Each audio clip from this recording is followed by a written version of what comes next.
Bismillahirrahmanirrahim. Alhamdulillahirabbil alamin wa bihi nasta'in ala umurid dunya waddin. Wassalatu wassalamu ala asyrafil anbiya wal mursalin sayyidina Muhammadin wa ala alihi wa ashabihi ajma'in.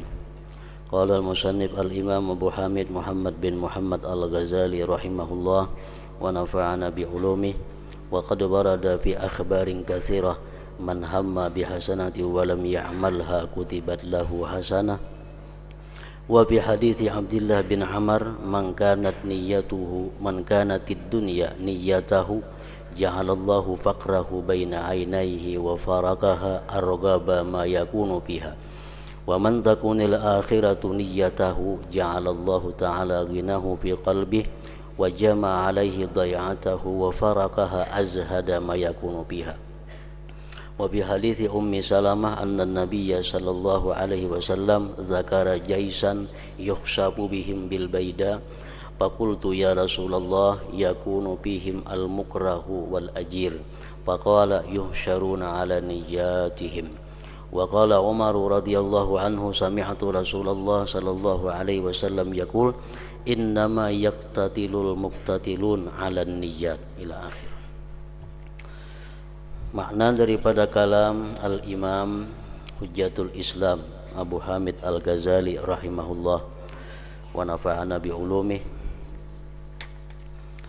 telah mendatang dalam hadis-hadis yang banyak.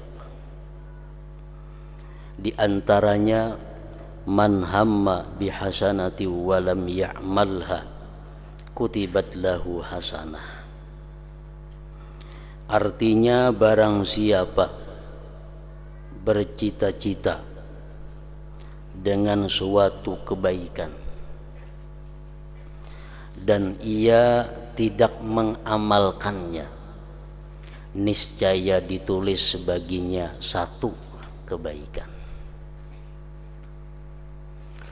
Nah, maksud daripada ini hadis adalah orang-orang yang sudah membulatkan tikadnya, hatinya sudah bulat, sudah mantap untuk berbuat satu kebajikan.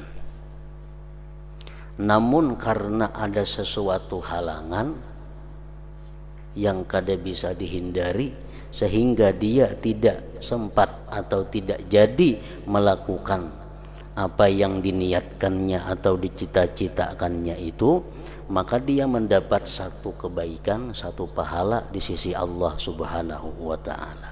Nah, ini salah satu di antara keutamaan niat seseorang.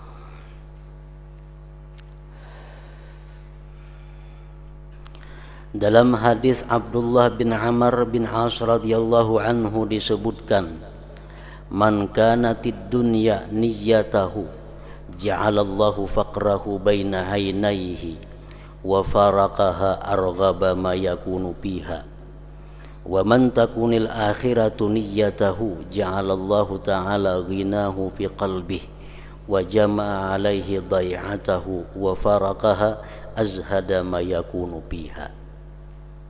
Artinya, barang siapa yang dunia itu menjadi niatnya, niscaya Allah menjadikan kepakirannya di hadapannya dan ia berpisah akan dunia dalam keadaan paling gemar sesuatu yang ia padanya. Dan barang siapa yang akhirat menjadi niatnya, niscaya Allah menjadikan kekayaan di dalam hatinya dan Allah menghimpunkan baginya mata bendanya dan ia berpisah akan dunia dalam keadaan paling zuhud yang ada padanya. Maksud ini hadis, seseorang berusaha, bekerja, niatnya itu untuk mencari dunia, untuk mengumpulkan dunia. Lalu dia berusaha dengan niat supaya bisa rumah kayak orang, supaya bisa kendaraan kayak orang, bisa ternak macam orang, bisa toko macam orang. Niatnya dunia. Lalu dia berusaha, bekerja. Nah, karena niatnya dunia tadi, Allah jadikan kepakiran itu di hadapannya. Artinya apa? Orang tersebut kada akan pernah merasa puas dengan apa yang dicapainya. Selalu merasa kurang. Selalu merasa kurang. Dan Allah matikan dia dalam keadaan dia sangat cinta kepada dunia itu. Nah, ini orang-orang yang bekerja, orang-orang yang berusaha dengan tujuan adalah dunia. Bagawi, mengapakah? Tujuan hendak bisi rumah kayak orang, hendak bisi kendaraan kayak orang, hendak bisi macam-macam perhiasan kayak orang, hendak nukar baju yang baik-baik kayak orang. Nah, itu ngarannya tujuannya mencari duit untuk dunia. Dihukum oleh Allah, pertama hidup selalu fakir, hatinya selalu kada pernah merasa kaya, dan mati dalam keadaan sangat cinta kepada dunia. Ini mati yang paling sakit ngarannya. Jadi kematian itu, sakitnya orang mati itu adalah lebih banyak sakitnya kepada sakit batin, sakit rohani, sakit hati. Kalau sakit awak itu masih kada seberapa. Kalau orang sakit awak tuh masih bisa tertawa. Tapi kalau orang sakit hati, tatawagin kayak menangisnya. Nah, orang nang mati itu kebanyakan sakit itu sakit hati. Kenapa sakit hati?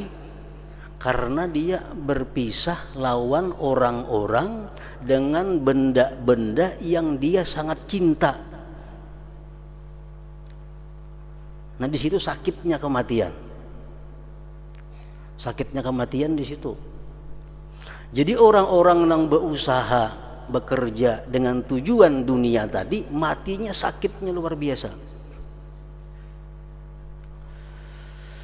Kita bayangkan, kita berisi rumah, kita berisi kendaraan, kita berisi kebun, kita berisi toko, kita banyak berisi perhiasan. Nah, kemudian satu saat nanti kita akan dipisahkan Tuhan dengan itu. Rumah nang bagus sudah kada jadi ampun kita lagi, kendaraan nang ada bukan ampun kita lagi, kabun nang banyak bukan ampun kita lagi, toko nang banyak bukan ampun kita, perhiasan nang banyak bukan ampun kita, jabatan nang ada ditinggalkan. Nah, bayangkan kayak apa sakitnya hati kita.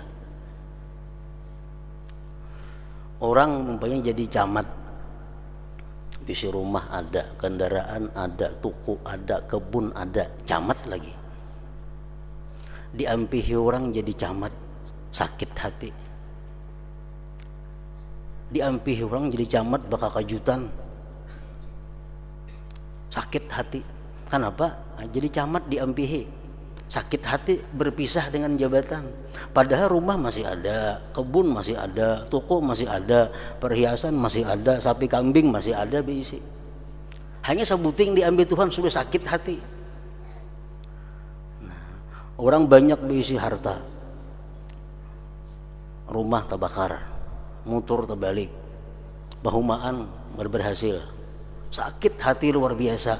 Padahal kambing hadangan banyak lagi berisi, tapi sudah sakit hati. Nah, kematian itu memisahkan semuaan yang dicintai hilang. Nah, orang-orang yang niatnya berusaha untuk dunia tadi, dia mati dalam keadaan bersangatan cinta kepada dunia itu. Bukan main sakitnya, bukan main sakitnya.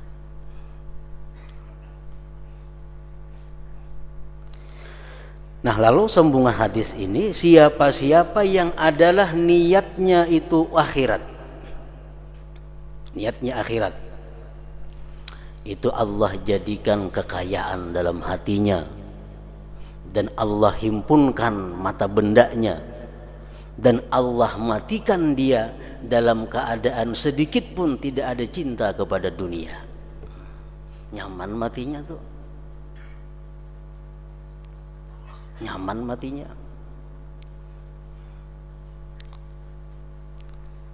Orang berusaha bekerja niatnya supaya kawan naik haji, nah berarti ini niat untuk akhirat.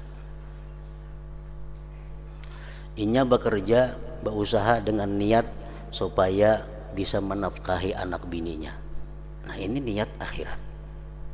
Orang berusaha bekerja supaya bisa berbuat baik kepada keluarga, sosial, bersedekah. Orang berusaha dengan niat supaya bisa membantu fakir miskin, nah ini niat benang baik. Bila kita berusaha niatnya seperti itu, Allah berikan kekayaan dalam hati kita. Hati kita akan merasa kaya dengan apa yang diberikan Allah. Hati kita akan merasa puas dengan apa yang diberikan Allah. Dan kita mati dalam keadaan sangat zuhud, sangat tidak cinta kepada dunia. Kita bisi sandal 5, 4 nang kada kita sayangi, puang payal di pelatar, sebuting nang disayangi. Nah 4 itu hilang, ada apa ya kita? 4 tuh hilang, tapi kita kada sayang lawan sandal itu, sakitlah hati, kada apa-apa. Kenapa? Karena kita zuhud dengan sandal itu. Kita zuhud dengan sandal itu, hilang ke 4-nya, ya tuh kada apa-apa. Nah, itulah orang-orang yang berusaha dengan niat akhirat, dia mati dalam keadaan sedikit pun hatinya tidak ada mencintai dunia, matinya lalu nyaman. Wa faraqaha azhada ma yakunu biha. Dalam hadis Ummi Salamah radhiyallahu anha bahwasanya Nabi sallallahu alaihi wasallam menyebutkan tentara di mana padang pasir menenggelamkan mereka. Lalu saya bertanya, ujar Ummi Salamah, ya Rasulullah, di antara mereka ada orang yang dipaksa dan ada orang yang menjadi buruh. Maka Rasulullah SAW bersabda, yuhsyaruna ala niyatihim, artinya mereka dihalau menurut niat mereka. Ini ada pasukan perang hendak menyerang sesuatu daerah. Sampai di tanah lapang ditenggelamkan Allah. Maka di tanah lapang itu banyak manusia-manusia lain yang kada tentara, umpat juga tenggelam. Nah kayak apa mereka itu? Lalu jar Nabi, nanti mereka dibangkit Allah sesuai dengan niat-niat mereka itu. Umar radhiyallahu anhu berkata, saya mendengar Rasulullah sallallahu alaihi wasallam bersabda, innama yaqtatilul muqtatilun 'alan niyat. Artinya sesungguhnya orang-orang yang berperang itu berperang menurut niat mereka. Belum tentu orang yang perang sabilillah itu baik, tergantung niat mereka. Rasulullah sallallahu alaihi wasallam bersabda, idzal taqas saffani nazalatil malaikatu taktubul khalqa ala maratibihim, fulanun yuqatilu lid dunya, fulanun yuqatilu hamiyah, fulanun yuqatilu asabiyah, ala fala taqulu fulanun qutila fi sabilillah, faman qatala litakuna kalimatullah hiyal ulya fahuwa fi sabilillah. Artinya apabila dua barisan perang bertemu, Islam lawan kafir, dua pasukan bertemu, maka malaikat turun untuk menulis manusia menurut tingkatan mereka. Si fulan berperang karena dunia. Si fulan itu berperang untuk mencari harta pampasan perang. Walaupun inya mati dibunuh orang kafir, ini orang kada sabilillah. Si fulan berperang karena marah. Aku saling sarikan lawan si fulan itu lawan si kafir itu hendak membunuh, kada wani rahatan berperang pas bertemuan balas dendam. Si fulan berperang karena fanatik golongan,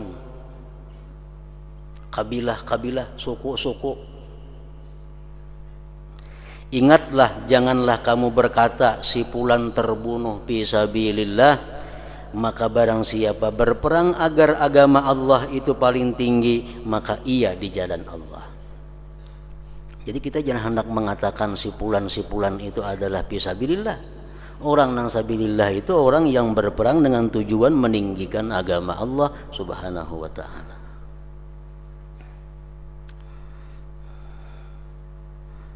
Jadi sesuai dengan hadis yang dahulu bahwa Allah tidak memandang kepada rupa kalian, Allah tidak memandang kepada kekuatan kalian, tapi Allah memandang kepada qulubikum wa amalikum. Allah memandang kepada amal, pada hati kamu dan amal kamu. Jadi hati dipandang Allah dahulu. Bila niatnya bagus, hanya selanjutnya Allah menilai amal perbuatannya.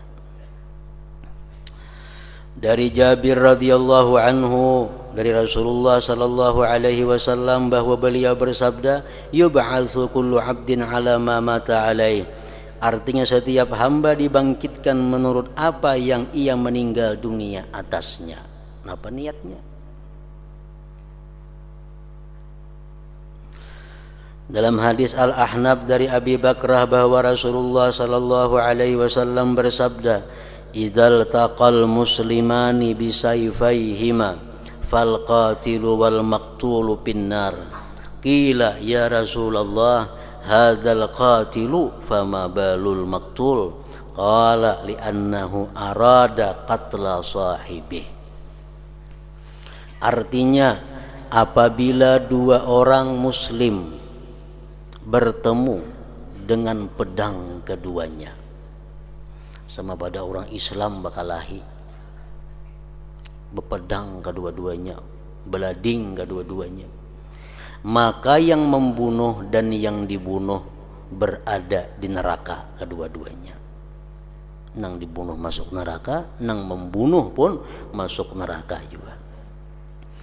Ditanyakan, wahai Rasulullah, ini yang membunuh masuk neraka, kan wajar aja membunuh, wajar membunuh masuk neraka. Maka bagaimana keadaan orang yang dibunuh masuk neraka? Kenapa yang dibunuh masuk neraka juga? Beliau bersabda, karena ia berkehendak membunuh temannya. Tapi tadi dahulu orang misal pada belading. Nah, jadi nang saikong itu masuk neraka karena amal perbuatannya, nang saikong masuk neraka karena niatnya. Karena niatnya. Dalam hadis Abu Hurairah disebutkan, man tazawwaja imra'atan 'ala sadaqin wa huwa la yanwi ada'ahu fa huwa zanin, wa man iddana dainan wa huwa la yanwi qada'ahu fa huwa sariqun. Artinya, barang siapa mengawini perempuan atas mas kawin padahal ia tidak berniat membayarnya, maka ia adalah orang yang berzina. Orang jujuran berhutang, boleh dia jujuran tuh berhutang, ada jadi masalah. Makanya rancak Japangulo 10.000 rupiah tunai jarna itu kuntan artinya. Bila kata disebut tunainya itu boleh jadi 2 tahun hanya dibayari. Orang terima menikahi pulanah binti pulan dengan mahar 10.000 rupiah, kada ada tunainya, kain lagi bayar kada bapak juga. Tapi bila Japangulo berbuat tunai, nah yang itu bayar ya lagi. Nah, orang mengawini perempuan ini dengan niat pacang kada bayar jujuran. Berniat sudah berhutang, pacang kada dibayari, maka dia hukumnya berzina dengan perempuan itu. Nang laki-lakinya aja bang nih. Kenapa? Karena niatnya. Padahal berakad nikah, bersaksi, berpengulo, beruhan. Cuma karena niatnya pacang kada bayar jujuran, dihukumkan sebagai zina.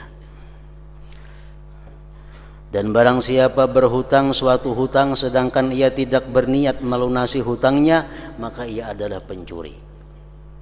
Berhutang Di hati sebenarnya pajang kada bayar. Nah, itu dicatat oleh Allah sebagai pencuri. Tapi barang siapa berhutang dengan niat membayarnya, nah Allah akan membantu membayarnya. Bila kada tabayar dalam dunia, di akhirat kena Allah akan membayarkannya. Nah itu orang berhutang tapi niatnya baik, bujur-bujur hendak membayari kena. Kada tabayari, kada tidak dibayarkan, mati Allah kena membayarinya.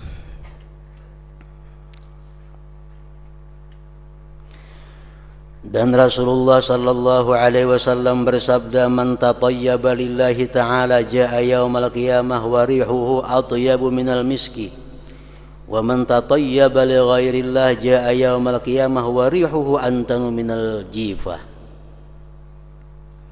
Artinya barang siapa memakai minyak harum karena Allah, maka ia kelak datang pada hari kiamat di mana baunya lebih harum daripada misik, daripada kasturi. Dan barang siapa memakai minyak harum karena selain Allah, maka ia kelak datang pada hari kiamat di mana baunya lebih busuk daripada bangkai. Ini minyak harum mesti berniat juga.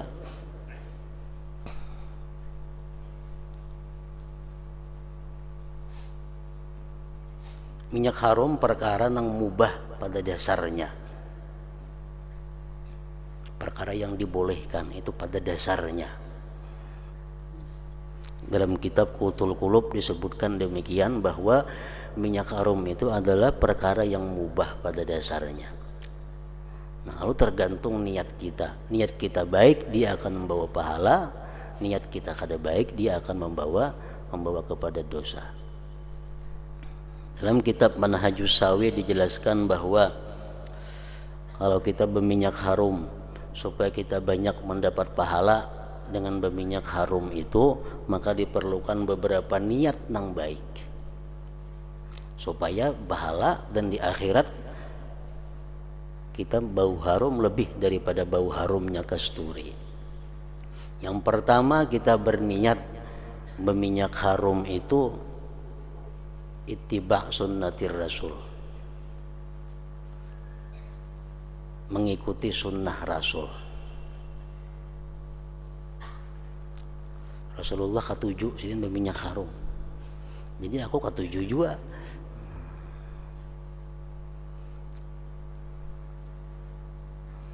Yang kedua, tujuan berminyak harum itu tarwihu man jalasa indah. Tarwihu man jalasa indah, berminyak harum tujuannya menyenangkan orang-orang yang duduk di sampingku. Kan nyaman dihiga duduk harum, minyak harum. Jadi tujuan kita berminyak harum supaya nang dihiga aku ini nyaman. Minyak harumnya pilih nang nyaman juga baunya.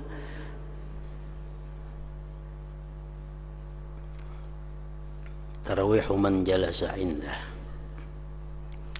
Yang ketiga, tujuan berminyak harum itu adalah daf'ur rawaihil karihah al-mu'dhiyah lil ghair. Aku berminyak harum ini tujuannya adalah menghilangkan bau nang kada nyaman nang bisa mengganggu orang lain. Kita berminyak harum sebelah nyobalah kada bapak juga. Nah jadi kita berminyak harum ini tujuannya supaya menghilangkan bau nang kada nyaman nang mengganggu orang lain. Kan ada hadis Nabi yang mengatakan, jar Nabi, orang-orang nang makan bawang mentah itu jangan umpat berjamaah di masjid kami. Kenapa? Bau awaknya mengganggu orang di sekitarnya. Nah jadi aku berminyak harum ini tujuannya untuk menghilangkan bau nang kada nyaman.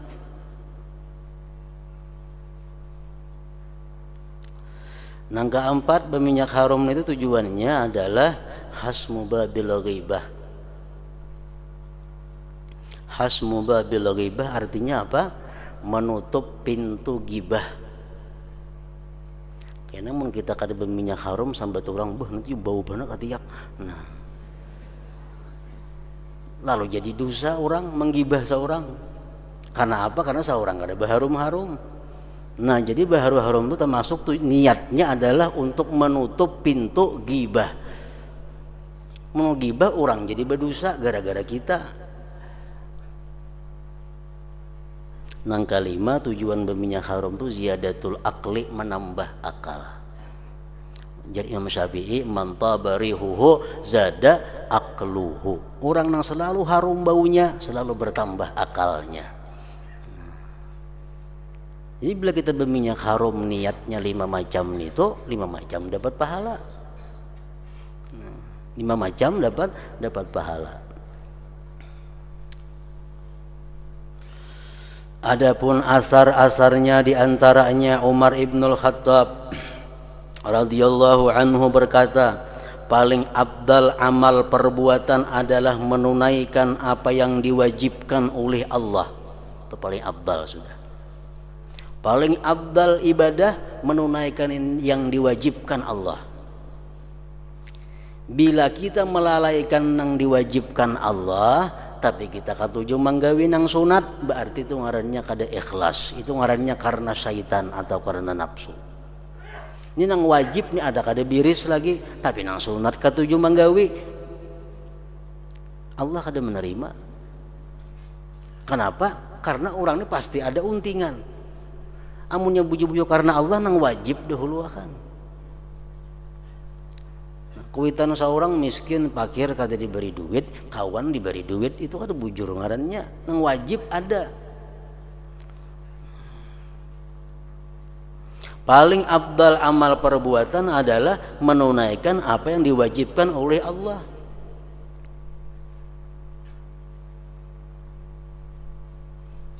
Amanang kayak bini-bini lawan laki kada bagus kelakuan, lawan laki kada baharum-harum, kada beberasi, sudahkah orang lain baharum-harum beberasi lamah lembut kelakuannya kada bujur bini-bininya, kada bujurun itu. Bila sudah lawan orang baik kelakuan, lemah lembut tutur kata, lawan laki maka nah padahal wajib itu lemah lembut lawan laki. Lawan orang itu kasar ada jadi masalah, disuruh tuh bini-bini kasar dengan laki-laki yang bukan mahram itu. Inta paling lawan laki kasar, lawan orang lemah lembut, ini perempuan yang kada jujur ngarannya. Paling abdal amal itu adalah menunaikan apa yang diwajibkan oleh Allah. Nang wajib sudah biris, nah yang lain-lain nang sunat. Wara daripada apa yang diharamkan Allah Ta'ala, nomor 2-nya menjauhi yang diharamkan Allah. Yang ketiga, dan benarnya niat pada apa yang ada di sisi Allah. Laksanakan apa yang dipardukan Allah, jauhi apa yang dilarang Allah, bujurkan niat. Banyak orang yang berbuat yang diwajibkan Allah tapi niatnya kada bujur. Ada orang nang wara menjauhi yang diharamkan Allah tapi tujuannya supaya dipuji orang, niatnya kada bujur. Salim bin Abdullah menulis surat kepada Umar bin Abdul Aziz, ketahuilah bahwa pertolongan Allah Ta'ala terhadap hamba itu menurut kadar niatnya. Maka barang siapa sempurna niatnya, niscaya sempurna pertolongan Allah kepadanya. Aku berusaha niatku supaya kawan naik haji, ditolong Allah. Seapa besarnya niat kita, seapa besarnya dorongan kita, ditolong oleh Allah. Dan barang siapa kurang niatnya, babaya ada niat, niscaya kurang pertolongan Allah kepadanya menurut kadarnya juga. Sebagian orang salaf berkata, banyak perbuatan yang kecil yang dibesarkan oleh niat, dan banyak amal perbuatan yang besar yang dikecilkan oleh niat. Perbuatan itu besar, Cuma pahalanya halus karena niatnya halus. Ada amal perbuatan inting tapi niatnya besar, dibesarkan oleh Allah. Macam minyak harum tadi, inting, culitan sekali samprut, inting, tapi niatnya macam-macam. Mencontoh Rasulullah kata harum, menyenangkan orang yang duduk di sampingku, menambah akalku, menutup pintu gibah orang, macam-macam niatnya, jadi ganal pahalanya.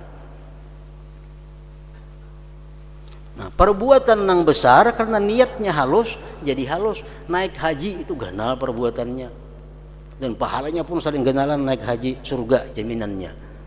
Al-hajjul mabrur laisa lahul jaza illal jannah. Haji mabrur tidak ada balasan kecuali surga. Nah, ganal benar haji itu nilainya. Tapi haji ini bercampur niatnya. Naik haji, lak naik haji membawa ruko ada juga, saya berjual di situ. Membawa jamu-jamu ada juga, membawa obat KB ada juga di situ, payo macam-macam bisnis dibawai. Lalu haji jadi halus setinggal, dikecilkan oleh niatnya. Jadi mau haji aja melulu, jangan dicampur memboroko macam-macam itu.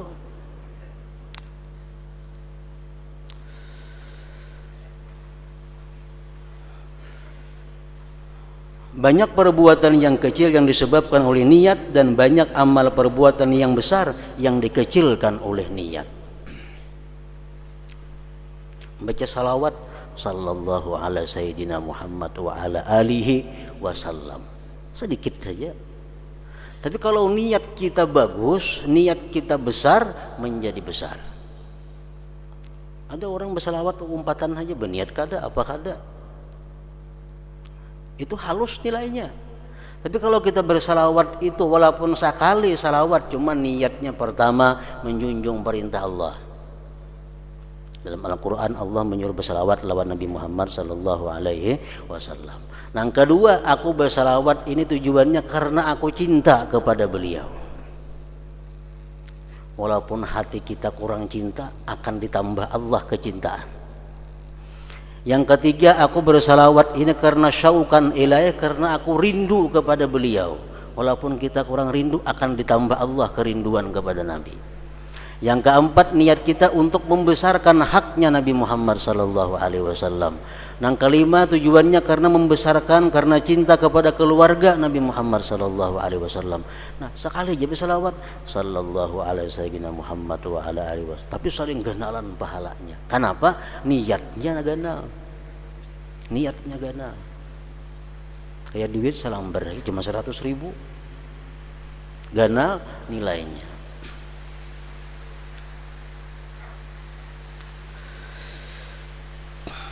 Daud At-Tai berkata, orang baik itu himmahnya adalah takwa. Maka jikalau semua anggota tubuhnya bergantung dengan dunia, niscaya niatnya mengembalikannya pada suatu hari kepada niat yang baik. Dan demikian pula orang yang jahil itu, orang yang tidak belajar itu, yang tidak mengetahui itu, dengan kebalikan demikian. Orang yang baik, orang yang takwa, orang yang berilmu, walaupun dia hidup di lingkungan harta, tapi satu hari karena niatnya baik, dia akan kembali kepada baik. Nah, orang yang baik, yang takwa, karena niatnya baik, walaupun hidupnya sekarang dalam lingkungan dunia, hidup dalam lingkungan harta, tapi satu hari dia akan kembali. Kenapa? Karena dia punya niat yang baik. Nah, orang nang kada tahu, orang nang kada mengerti, nang jahil, walaupun dia hidup dalam lingkungan agama, hidup selalu di pengajian, tapi akhir satu hari dia akan kembali kepada dunia.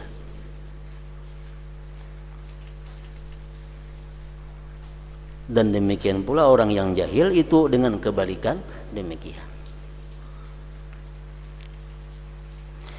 As-Sauri berkata, mereka mempelajari niat amal perbuatan sebagaimana mereka mempelajari amal perbuatan. Nak berdagang, betakun kayak apa cara berdagang. Oh, cara berdagang itu ada akadnya, ada ininya, ada itunya. Itu belajar cara berdagang, dan mereka pun belajar kayak apa cara niatnya berdagang itu. Hendak makan kayak apa, makan yang baik, apa niatnya makan itu. Hendak guring, apa niatnya guring itu. Hendak kawin, apa niatnya kawin. Semuaan betakun belajar tentang niatnya. Nah itu orang-orang dahulu. Mereka mempelajari niat amal perbuatan sebagaimana mereka mempelajari amal perbuatan.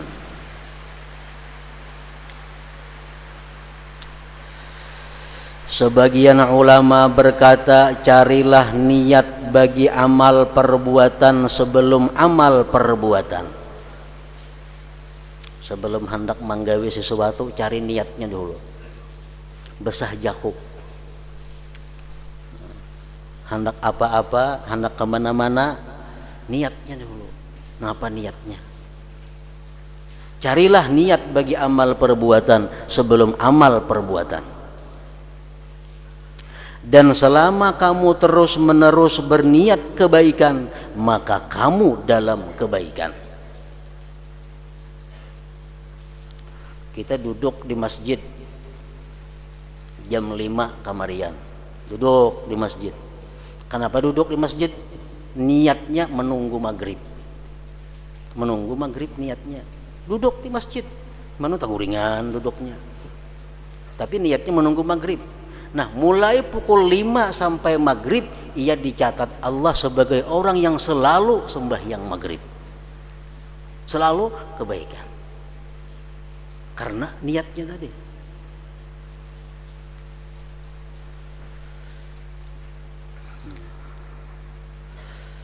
Dan selama kamu terus-menerus berniat kebaikan, maka kamu dalam kebaikan.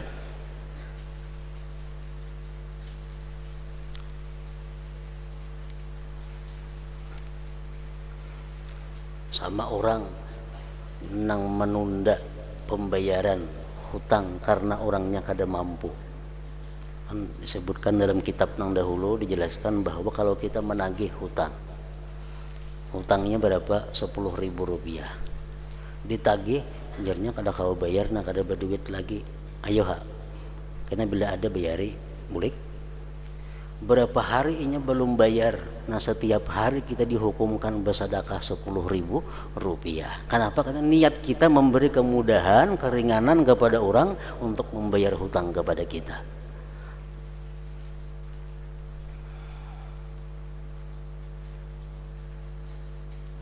Sebagian murid berkeliling kepada para ulama seraya berkata, sebagian murid berkeliling kepada para ulama seraya berkata, siapa yang menunjukkan aku kepada suatu amal perbuatan yang senantiasa saya melakukannya karena Allah Ta'ala. Orang ini mencari ilmu. Ilmu yang dicari apa? Ilmunya kayak apa supaya beramal itu karena Allah terus. Mencari ilmu itu yang dicari, keliling kemana-mana, mencari satu amal perbuatan yang senantiasa saya melakukannya karena Allah Ta'ala. Sesungguhnya saya tidak suka bahwa datang sesaat dalam malam atau siang kepadaku, melainkan saya adalah salah seorang dari orang yang melakukan amal karena Allah. Kok ada hakun dalam sehari samalaman ini ada amal nang kada karena Allah, maka dikatakan kepadanya, kamu telah mendapatkan hajatmu, maka lakukanlah kebaikan menurut kemampuanmu. Lalu apabila kamu lemah atau meninggalkannya, maka bercita-citalah dengan melakukan kebaikan itu. Karena sesungguhnya orang yang bercita-cita dengan melakukan kebaikan itu seperti orang yang melakukannya. Sembahyang 1 rakaat, 2 rakaat, 6 rakaat, 10 rakaat, lapah sudah 10 rakaat sembahyang, istirahat, minum, duduk, beruku umpamanya, menghilangkan lapah, kayaknya tungtung lapah kena sambung pulang ke rakaat berikutnya. Nah selama istirahat itu dihitung tetap sembahyang. Kenapa? Karena kita mencari tenaga untuk melakukan sembahyang yang berikutnya. Itu niat karena baca Quran malam hari, baca Quran mengantuk sudah mengantuk mata bawa guring dong, karena membangun sambung pulang guring 3 jam, bangun baca pulang Quran. Nah selama guring 3 jam tadi kita dicatat orang yang baca Al-Quran. Kenapa? Karena niat kita guring itu adalah untuk memperkuat tenaga, menambah tenaga supaya bisa selanjutnya membaca Al-Quran. Nah, jadi amun kita bisa memainkan niat ini, kadada hari, kadada saat, nang kadada ibadah dilakukan. Selalu ibadah atau yang bernilai dengan nilai ibadah. Baca salawat 100 kali, tapi kadada niat napa-napa. Umpatan aja, Allahumma shalli ala Muhammad, Allahumma shalli alaihi wasallam. Berapa kali membaca? 100 kali. Orang sekali aja baca salawat, tapi niat pun orang gana. Niat orang bagus, sekali aja baca salawat. Kalah beratus-ratus kali nang niatnya kada jelas tadi. Begitu pula sebagian orang salaf berkata, sesungguhnya kenikmatan Allah atasmu itu lebih banyak daripada kamu menghitungnya. Kada kamu menghitung nikmat Allah, kada kehitungan sudah. Dan sesungguhnya dosa-dosa itu lebih tersembunyi daripada kamu mengetahuinya. Kalau kita menghitung dosa, kada kehitungan juga. Tetapi pagi-pagilah kamu menjadi orang yang bertobat, dan suri-surilah kamu menjadi orang yang bertobat, niscaya diampuni bagimu dosa-dosa yang diantara yang demikian. Subuh tobat kepada Allah kalau ada dosa-dosa malam tadi. Ini sudah berniat kena kemarin kena aku tobat pulang kalau ada dosa-dosa yang di siang hari. Nah, jadi 24 jam kita selalu orang yang bertobat kepada Allah Subhanahu wa taala karena niatnya tadi. Nah, ke situ Nabi Isa alaihissalam bersabda,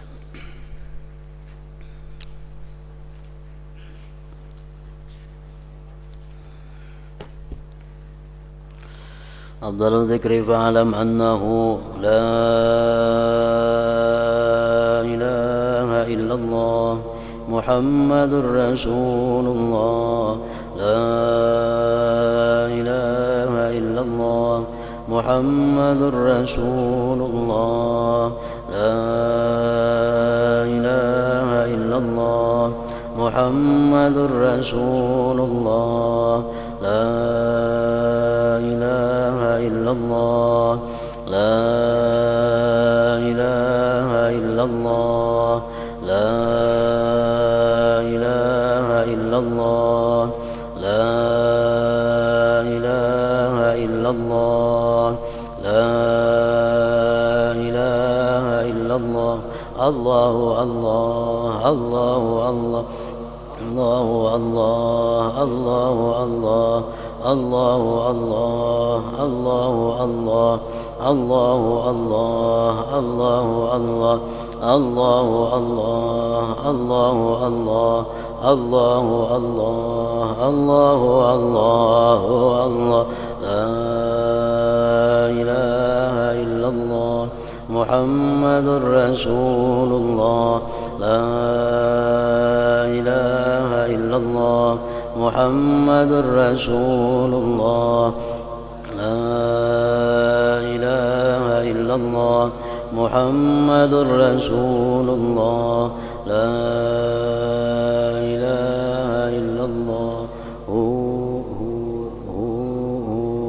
Al-Fatihah. Ila hadratin Nabi.